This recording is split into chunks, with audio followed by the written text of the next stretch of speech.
Ladi- Ladies and gentlemen, it is my honor and privilege to introduce to you His Excellency President Ferdinand Romualdez Marcos Jr.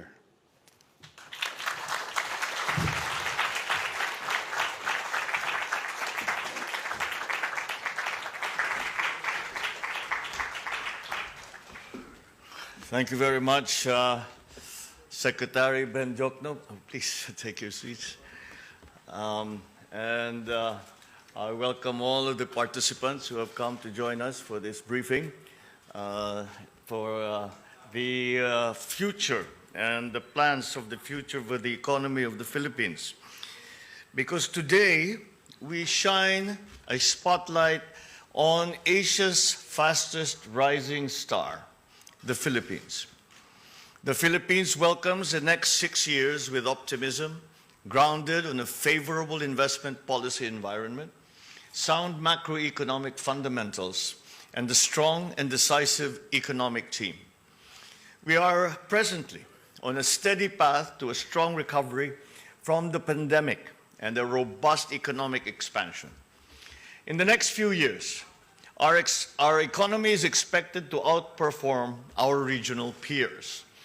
My administration is committed to establishing an even more competitive business climate conducive to high-value investments. More investments translate to higher economic activity, more jobs, and a better life for all Filipinos. We are implementing an 8-point socio-economic agenda that underscores the commitment through broad-based job creation, expansion of our digital infrastructure, and promotion of research and development across the country. This strategy will enable us to reduce poverty sharply and upgrade the country to upper middle income status. We will exercise fiscal prudence in the fulfillment of that agenda. To this end, we are pursuing the country's first ever medium-term fiscal framework, which will widen our fiscal space to allow for continued investments in public infrastructure and human capital development. We will expand our high investments in public infrastructure by leveraging our public-private partnerships mechanisms. We will improve interconnectivity through transportation development. We will fast-track the development of our railway systems, modernize our airports and seaports, and enhance our road infrastructure. As a critical driver of the economy, we will focus on agriculture as a strong driver for growth. An efficient and modern agriculture sector will ensure food security for all and reduce poverty incidence.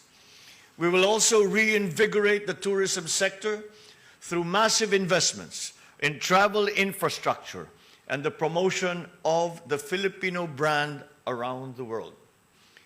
We invite strategic investors from the international community to take part in the Philippines' economic resurgence.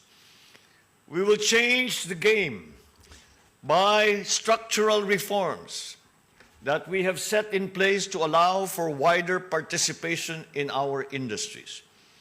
With the Corporate Recovery and Tax Incentives for Enterprises Act, or CREATE, and the economic liberalization measures, we have expanded the space for foreign investments in and joint venture opportunities for industry players employing cutting-edge technologies.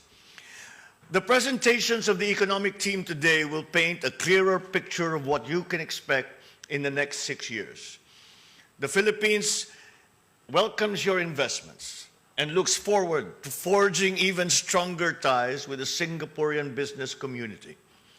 Thank you and good afternoon, and thank you once again for your interest in the Philippines. Good day.